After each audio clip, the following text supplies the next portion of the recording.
very filled with timeless aspects that you can meditate on. Their music opens up a portal to the ancestors. If you listen to how Philip Bailey, who is one of the lead singers of Earth, Wind, and Fire, it has the same effect as bata drums. Bata drums in Ifa, Lugumi, or Santeria is known to be a portal opener to where your ancestors come raging through with different information for the people who are hearing. Classical music, if you listen to classical music, it actually makes you smarter. It does some things like it extends your thought process. It actually bathes your telomeres. And it does a lot of things for you that aren't still founded yet. But the benefit of listening to classical music is amazing. So yes, that would be true. There's also an ancillary deficit to listening to certain kinds of music that are detrimental because it actually spins the chakras the wrong way and out of whack, and that brings about different behaviors that are bestial or that are degradatory. A lot of sexual decadency is spawned by that kind of music. That makes me think of the 27 Club and some of the just incredible entertainers that had these just real weird deaths at the age of 27. And music is so powerful, that industry. I guess if the powers that be want to keep a certain energy flowing through the music industry and somebody gets enough followers behind him and he says, no, I'm not going to sing that song or present those words, I guess that's when things could go wrong. But it seems like it's not like that as much anymore because it's a lot more independent. I've noticed with the internet, different avenues to express music and ideas. It doesn't seem to be clamped down. It seems like it's more of an open information age that we're in. It's not completely open, but certainly if you look for it, like the seminars that you do. I mean, how long have you been doing these seminars? I've been doing seminars since 2013. 2012. That's when I first started speaking publicly. So it's been about 4 years. Yeah, about the age of Aquarius. Some people speculate about that time frame. Yeah, it makes sense. Absolutely. Now, how's that working out for you? The Galacticus is growing, which is great, and I'm constantly working on creating new content. At the moment, there are 200 videos that I have on the YouTube page about many different topics, and we have a lot to offer. We have a lot of off-world modality, and I do 4 major seminars a year. And I got the other day when I came out of meditation that I would like to do a seminar on each continent. So that's going to be my next mission, to go to the 7 continents and make sure that I do a seminar there or a series of seminars. And it's going very, very well. So we have a studentship program, which is the 144,000 that Archangel Michael and Lakshmi basically made me to, I guess, connect and harvest those people. Those people are seeing numbers a lot. They're seeing digital coding. They're seeing 333, 444. They're seeing their birth dates. These people are the 144,000. And I've checked. There's no one else on the web that has given that description as to why they're seeing the numbers. Doreen Virtue has, angel numbers, and that's great as well. But I was told directly from Archangel Michael that these people are the 144,000. There are only 144,000 people that are seeing these numbers, and those people are part of the Galacticus, and they also will have the opportunity to ascend in this lifetime if they wish to. Now, also, one of the really cool podcasts you've got on your channel, Do the Gods Have Copies of Themselves on Earth? Avatar to Lord Ganesha. What is that? Maybe you could talk to us about this podcast. It's incredible. Well, there was something that occurred last year. And as I tell people, it took me the better part of 30 plus years to develop my consciousness to a point where I can speak directly to the gods without being destroyed. And I spoke to Lakshmi one night, literally, and she told me that I was an avatar of Lord Ganesh, and I didn't understand that. And she explained to me, and this is what she did. She took me out of my body and she walked me through my entire life in about 3 seconds. Can you imagine that, Rex? That sounds exciting. I feel like I was the Flash. Yeah, it was really deep.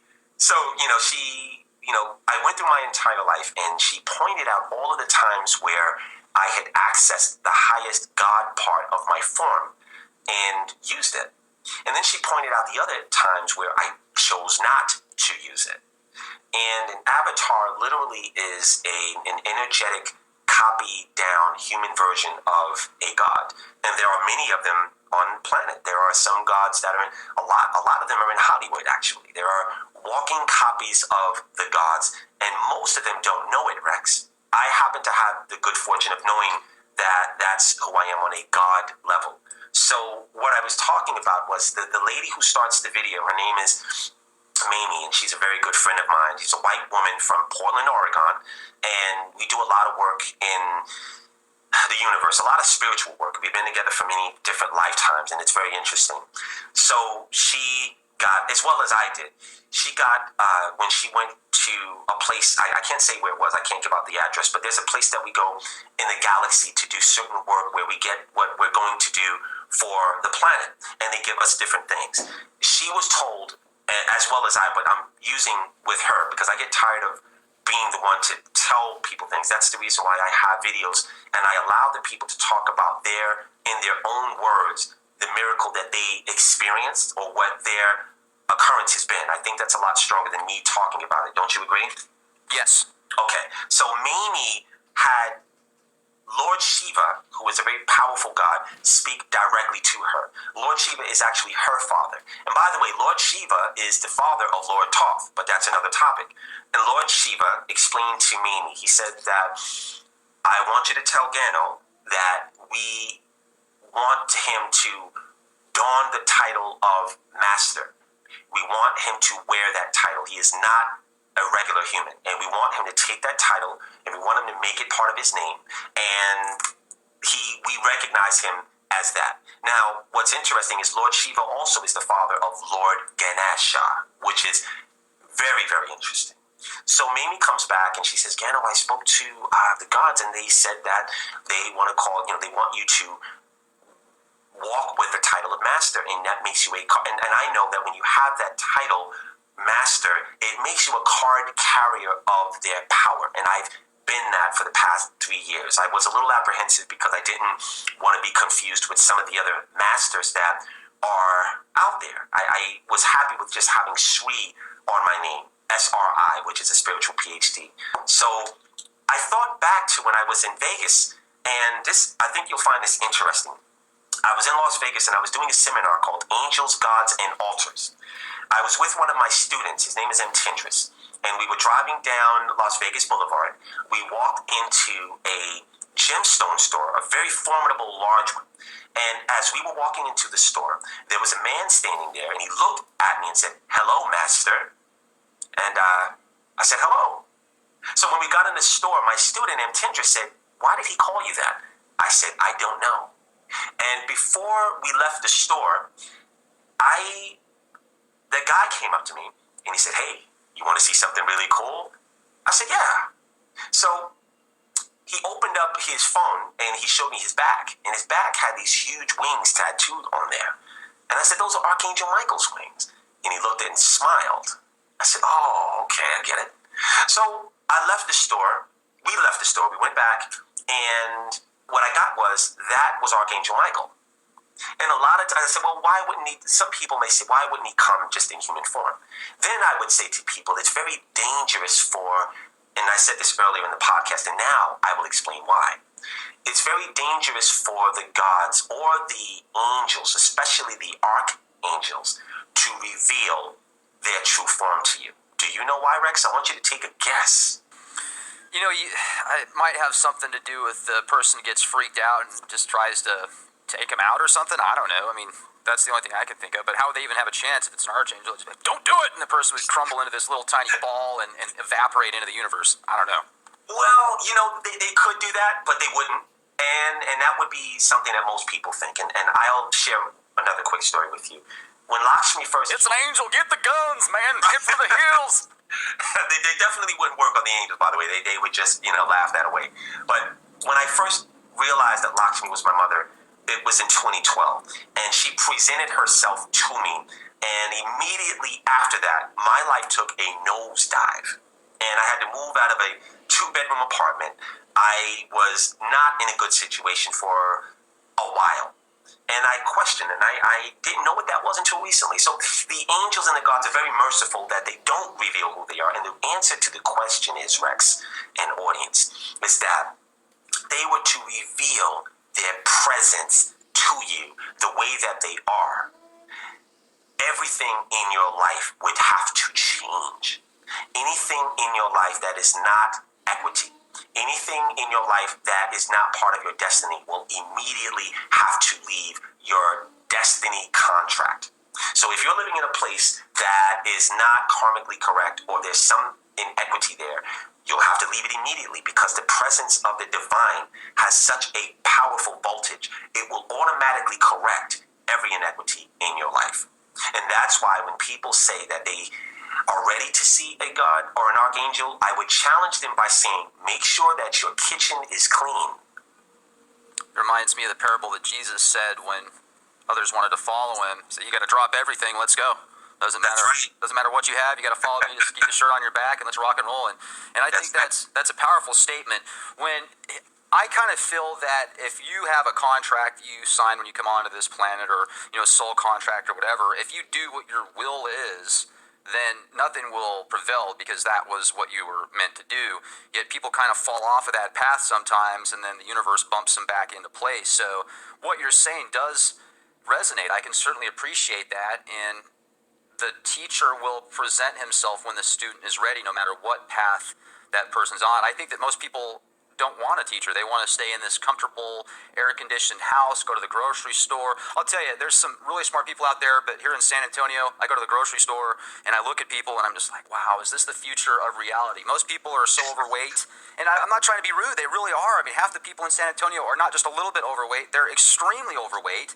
And their thought process, I mean, it's like we're being destroyed from within. When 1 in 6 children now have a disability, a mental disability, not even to mention all the other physical stuff out there now, it seems like there's a power or a force that's trying to cripple everybody at a, I don't know, like a primordial level almost. So when whatever it is that wants to take over will be able to do so at a much easier scale. It's just like, okay, go there, you will sit down, and we will feed off of you. People aren't going to fight for themselves anymore. I don't know. Do you kind of see that? Am I sensing something 10 years from now, 100 years from now, 1,000 years from now? No, you're spot on. And I would also offer to that there was a very insightful movie called Wall-E. That was a Pixar film. Did you see that? Yeah. Yeah, I believe that's what you're describing. So when people get so ambivalent about what they allow into their bodies, that they balloon to epic proportions, and everyone is having a 7-Eleven a gallon slushy, for breakfast, and just people are lazy and just don't want to work to become or stay at their fighting weight. Everything in Texas is big. I know that, and I've been there. I've seen it. It's amazing. But there is a responsibility to being in the body, and it is to work against the assault that is constantly being aimed at you. So you're 100% correct, Rex. And I would also say to people that, it's not enough just to live off the fat of the land and not to have an objective of growing and doing the very best that you can to be, like the military complex says, to be all that you can be. That's what we're really here for. And when people are, one of the things that I teach my students is to say every day, not my will, but thy will. There is another part of you that is divine. And the very most smartest thing that one can do is to align yourself with the intelligence and the agenda of what brought you into existence. And that is by your soul. Your soul is what says, I'm going to go to this planet. I'm going to live this amount of years as a male or female, and I'm going to have these experiences. And for someone to think that they know better than what was predestined or prearranged, that is impossible. So there are people that have pre-life memory. There are people that really remember writing out their contract and what was going to happen, what was destined to take place. So when people get off kilter with what that is, usually it resolves itself into a chasm of despair, people being depressed, sociopathic, confused, and people just not doing well in life. But if you align yourself, and usually spirituality is the way for you to ensure that you're able to morph with that part of yourself. And that part of yourself does not have the same name that you have. So the divine part of who Rex is, his name is not Rex. And that being is a lot older than every book that you've studied and everything, it has a lifespan that is a lot longer than you. And when you synergize and harmonize with its agenda, your life will be beyond magical. Now, you also talk about the ghost writers of Hollywood on your YouTube channel, and I was wondering if you could describe that to us. The ghost writers of Hollywood really there are many of them. And there are a lot of discarnate souls that did not have a voice. And a lot of the, let's just say, slave narratives that seem to have popped up over the past 5 years, like 12 years a slave, even the reemergence of Roots. This is happening because there is a wave of slaves that never had an opportunity to tell some of the horror or express it. They needed to get it out of them. They needed to divest it. They do not want to carry that to the other side. So they stay here on this earthly plane, and they will wait for a sensitive enough being who is a writer or an artist or a producer or a director, and they will merge with the consciousness of that individual, and they will basically download their entire story.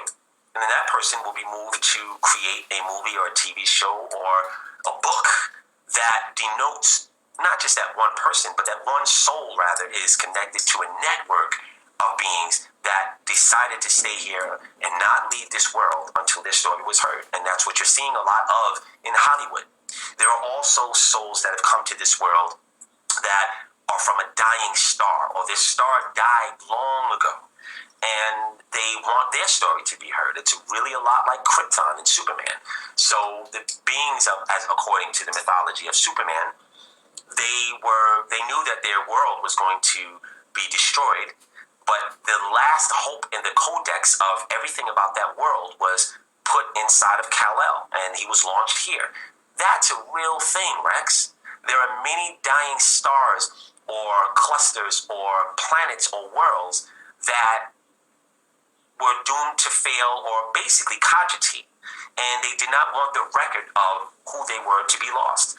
And all you have to do is go to the village or go to certain places and look in people's eyes, and you can see that that person is not from here.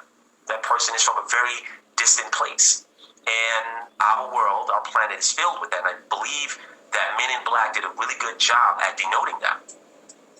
Well, in Krito Mutwa, are you familiar with him?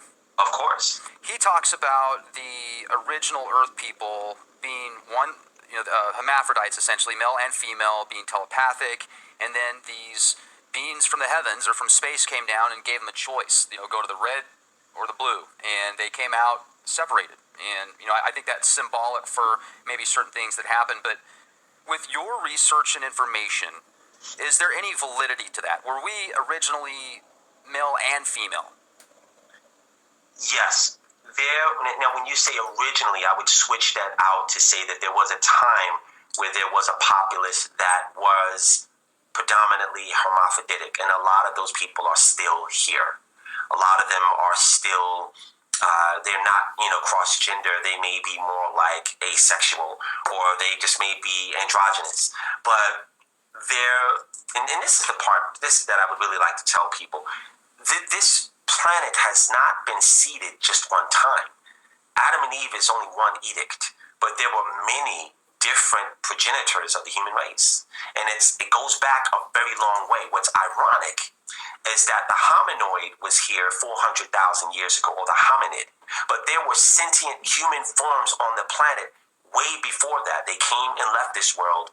Some beings came to this world and they seeded life here, and then they left.